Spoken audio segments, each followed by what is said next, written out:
Maraknya kasus bullying atau tindak penindasan yang terjadi di lingkungan pendidikan yang dilakukan oleh sejumlah remaja putri di bawah umur di Cilacap, Jawa Tengah menjadi korban kasus ini dengan memanggil sejumlah pihak. Bullying merupakan ekspresi menyimpang pada anak dalam upaya pencarian jati diri, peran pendidikan di keluarga dan sekolah bullying atau sebagai penyeimbang.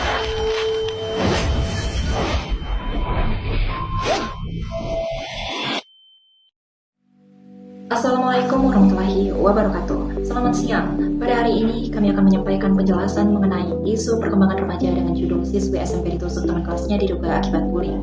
Isu ini kami angkat karena sangat penting untuk dipahami sebagai bentuk kewaspadaan terhadap perilaku kekerasan di lingkungan sekolah, khususnya di kalangan remaja. Adapun penyaji pada kesempatan kali ini adalah saya sendiri, Ferdi Adiana, Nadia Kharia Ilham, dan Eksita Nur Alicia Husain.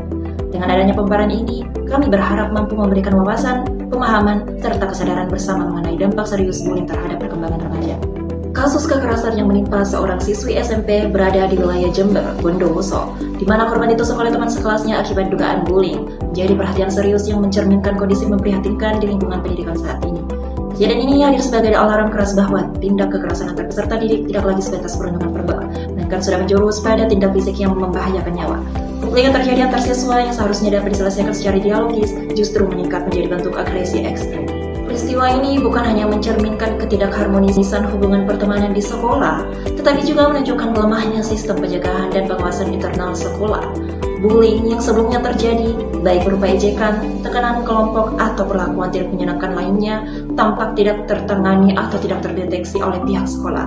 Kondisi tersebut memberikan ruang bagi konflik untuk berkembang menjadi kekerasan fisik yang sangat fatal bagi korban. Kasus penusukan ini menggambarkan bahwa dinamika emosi remaja yang masih labil dapat menjadi sangat berbahaya ketika dipicu tekanan psikologis. Remaja yang belum matang secara emosi sering kesulitan menyalurkan kemarahan, rasa malu, atau frustasi dengan cara yang tepat. Ketika intensitas bullying meningkat tanpa struktur pendampingan yang memadai, tindakan impulsif menjadi sangat mungkin terjadi. Hal ini memperlihatkan bahwa pembinaan perilaku di sekolah harus menjadi prioritas utama, bukan semata-mata penekanan pada sisi akademik. Kejadian ini berkaitan erat dengan kecerdasan emosional, perkembangan sosial, perkembangan moral, serta kebutuhan dasar dan tugas perkembangan remaja. Dalam teori peserta didik pada usia SMP berada pada fase pencarian jati diri, membutuhkan pengakuan diri teman sebaya, serta memiliki kebutuhan akan rasa aman dan lingkungan sosial yang mendukung.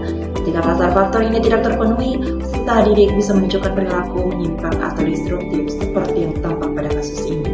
Mulai dari kecerdasan emosional, perkembangan sosial dan bahasa, perkembangan moral spiritual, hingga tugas perkembangan remaja sebenarnya berfungsi sebagai pedoman bagi guru, orang tua, dan sekolah untuk memahami kondisi psikologis siswa.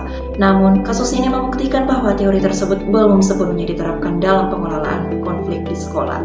Oleh karena itu, penting bagi pemangku kepentingan untuk menjadikan insiden ini sebagai titik evaluasi agar perkembangan peserta didik dapat diarahkan sesuai dengan kebutuhan mereka di tahap remaja. Apa yang terjadi? Peristiwa yang terjadi adalah penusukan terhadap seorang siswa SMP oleh teman sekelasnya sendiri. Insiden ini dipicu oleh adanya dugaan bullying yang sudah berlangsung sebelumnya, di mana pelaku merasa terpancing emosi dan melakukan tindakan ekstrim menggunakan benda tajam. Penusukan ini bukan hanya luka fisik, tetapi juga mencerminkan runtuhnya sistem perlindungan sekolah terhadap siswanya. Kejadian ini menunjukkan bahwa konflik sosial di antara remaja dapat berubah menjadi kekerasan serius apabila tidak dicegah sejak dini. Siapa yang terlibat? Pihak yang terlibat langsung adalah dua siswi SMP yang masih duduk di kelas yang sama. Korban adalah seorang siswi yang sebelumnya diduga melakukan perlakuan tidak menyenangkan terhadap pelaku. Sedangkan pelaku adalah seorang siswi yang diduga terkena perundungan yang dilakukan oleh korban, sehingga pelaku bertindak dengan kekerasan. Selain kedua siswi tersebut, pihak guru, teman kelas, dan sekolah sebagai institusi juga menjadi pihak yang berkaitan karena mereka memiliki peran dalam pengawasan, pencegahan konflik, dan pembinaan perilaku. Kapan kejadian ini terjadi? Kejadian berlangsung pada jam sekolah ketika kegiatan belajar mengajar sedang berlangsung. Kronologi menunjukkan bahwa insiden terjadi secara tiba-tiba, tanpa intervensi cepat dari orang dewasa karena situasi berkembang dengan cepat. Waktu terjadinya di tengah aktivitas sekolah juga menegaskan bahwa kekerasan bisa terjadi bahkan saat siswa sedang berada dalam lingkungan yang dianggap paling aman. Mengapa hal ini bisa terjadi? Motif utama diduga berkaitan dengan bullying yang dialami oleh pelaku, yang kemudian memicu konflik berkepanjangan. Pelaku diduga merasa marah, tertekan, atau tidak mampu mengontrol emosinya, sehingga memilih tindakan agresif sebagai respon. Faktor penyebab lainnya adalah kurangnya pendampingan emosional, tidak adanya mediasi konflik dari pihak sekolah, serta tidak adanya mekanisme pengaduan bullying yang efektif. Budaya diam atau tidak berani melapor di kalangan siswa juga memperburuk keadaan, hingga akhirnya konflik memuncak menjadi kekerasan fisik. Di mana kejadiannya, lokasi kejadian berada di kawasan Jember, Bondowoso, tepatnya di lingkungan sekolah tempat kedua siswi tersebut menempuh pendidikan. Sekolah sebagai tempat yang seharusnya aman dan memfasilitasi perkembangan sosial remaja justru menjadi lokasi tindakan kekerasan.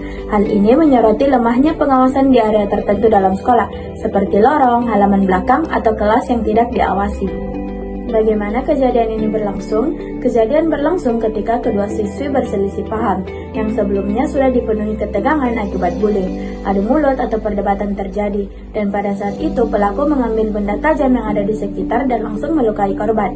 Tidak adanya guru yang memantau, cepatnya eskalasi emosi, serta lemahnya sistem keamanan internal sekolah membuat peristiwa ini tidak dapat dicegah. Insiden ini menunjukkan bahwa tindakan impulsif remaja dapat sangat berbahaya ketika lingkungan tidak mendukung pengendalian diri. Kasus ini mempuncakkan dunia pendidikan karena menunjukkan bahwa bullying bukan masalah ringan yang dapat dibiarkan berkembang. Kegagalan pendeteksian dini dan pencegahan membuat konflik kecil berubah menjadi tragedi yang seharusnya bisa dicegah sejak awal. Lingkungan sekolah yang seharusnya mampu menjadi ruang aman bukan tempat berkembangnya kekerasan. Perilaku agresif tidak lahir tiba-tiba, ia muncul dari akumulasi tekanan sosial dan kegagalan sistem pendampingan yang baik. Kasus ini menunjukkan bahwa teori perkembangan peserta didik belum diterapkan secara menyeluruh. Menurut saya, sekolah harus menerapkan program anti-bullying yang terstruktur dan berkelanjutan. Guru WK juga wajib melakukan pendampingan intensif terhadap dinamika pertemanan siswa, dan orang tua perlu memperkuat komunikasi emosional dengan anak agar mereka berani melapor, membentuk unit khusus pencegahan konflik di sekolah, dan memberikan pelatihan kecerdasan emosional dan penyelesaian konflik kepada siswa sejak dini.